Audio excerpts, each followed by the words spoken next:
नमस्कार दोस्तों, कैसे हैं आप सब। आई होप आप सब मस्त होंगे और स्वस्थ होंगे। दोस्तों, आज है दिल्ली मंडी में प्रोग्राम उद्घाटन है। तो यहाँ पे हिमाचल सरकार के मुख्यमंत्री आदरणीय श्री सुखविंदर जी आए हैं और विक्रमादित्य जी भी आए हैं। तो मैं दिखाता हूँ आपको। एक मिनट सर।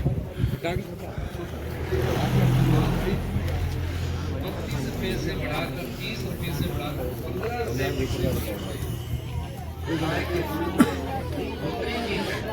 उसके बाद हमारे में आर्थिक समृद्धि है। मैं रायपुर गया, 10,000 के करीब लोग थे, महिलाएं थी, उनके घर में आर्थिक समृद्धि है। फिर हमने कहा कि जो गाय रखता है, क्योंकि हम खुद कृषि परिवार से आते हैं, मेरे माता जी तो अभी भी गाँव में खेतों में घूमती है, खेती करती है, बुजुर्ग है पुराने समय के, उसमें पढ़ाई होती नहीं थी, खेती के आधार पर ही आगे कार्य किए जाते थे। तो निश्चित तौर पर हमने कहा कि जो खेती से जुड़े हैं 1000 पोस्टें बैच वाइज भर दी गई है और 3000 के टेस्ट निकाले जाने हैं। आईजीएमसी का हाल देखिए। आईजीएमसी में आप जाते हैं, हम सब लोग, ये हमारा शिमला का कैपिटल का हॉस्पिटल है। आपने देखा होगा कि एक एक कैजुअलिटी में जैसे ही जाते हैं, एक बेड में 2 मरीज लेटे होते हैं, जोर जोर से रो रहे होते हैं, परिवार कोई नीचे बिस्तर लगा के सोया होता है। हमने फैसला किया कि जो हेल्थ सेक्टर में जो हमारा निचला स्तर आया है, इसमें भी सुधार करना है, और हमने आईजीएमसी के कैजुअलिटी डिपार्टमेंट को डिपार्टमेंट ऑफ इमरजेंसी मेडिसिन बनाया है।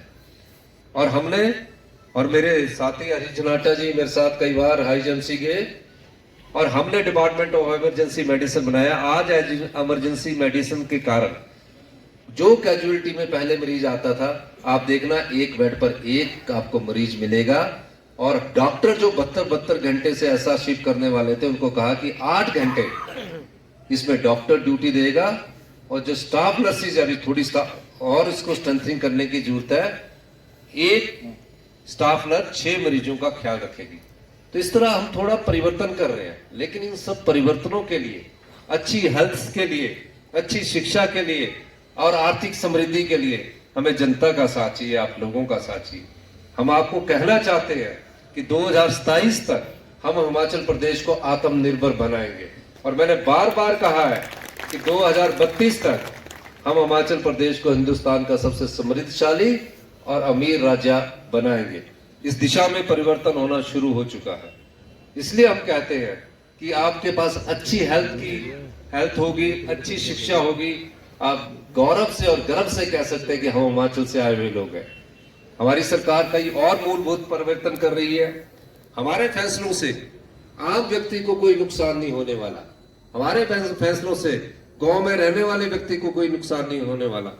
कुछ लोगों को जरूर उस सब्सिडी से हमको छुटकारा दिलाना पड़ेगा, जो लाखों रुपया इनकम टैक्स देते हैं, करोड़ों रुपया इनकम टैक्स देते हैं, फिर भी सरकार की सब्सिडी लेने में वो शर्म नहीं करते हैं। हमने फैसला किया है कि जो भी इनकम टैक्स लेता है उसे पानी की मुफ्त सुविधा नहीं मिलनी चाहिए, और जो 100 रुपया बिजली का बिल सिर्फ गांव के लोगों के पास 100 रुपया हम लेंगे, जितना मर्जी पानी का बिल यूटिलाइज कर ले, हम उससे पर लीटर के हिसाब से बिल नहीं लेंगे।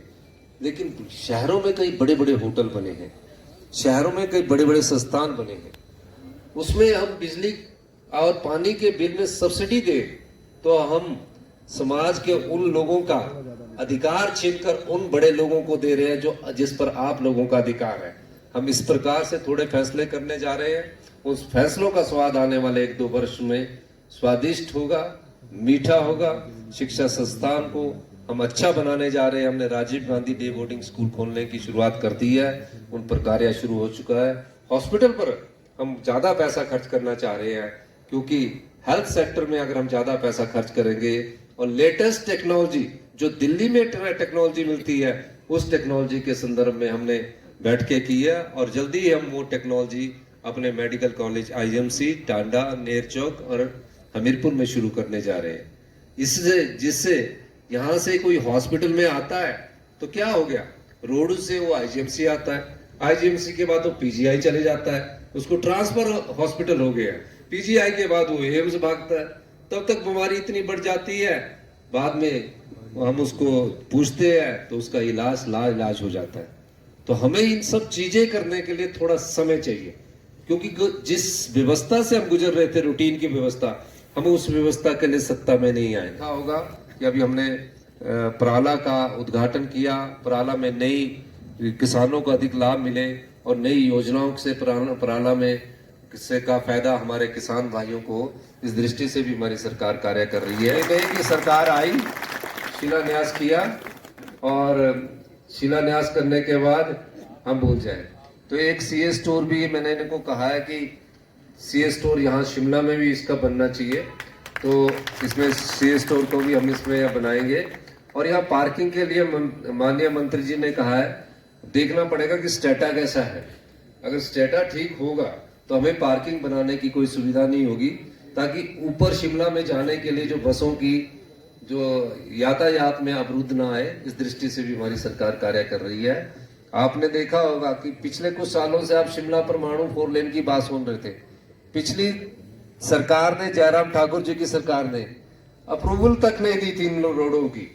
पीडब्ल्यूडी मंत्री जी से मेरी चर्चा हुई और हम लोगों ने चर्चा करके तुरंत प्रभाव से अगले 2 साल में ढली तक तो हमने इसको 4 लेन करने की कोशिश करेंगे।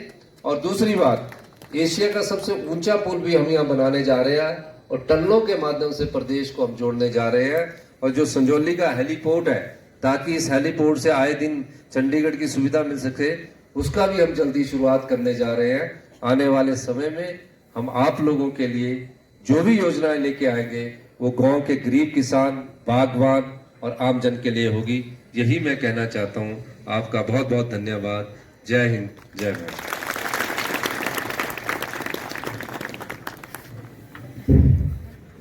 बहुत बहुत धन्यवाद मुख्यमंत्री महोदय का।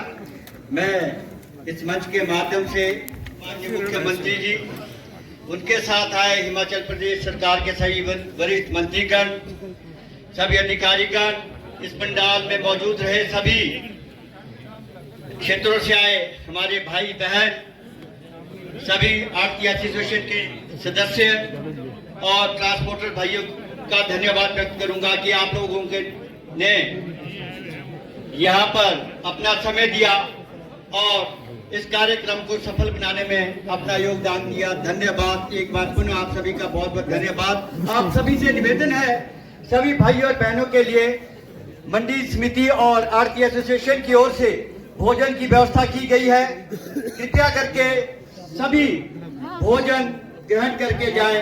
धन्यवाद। जय हिंद।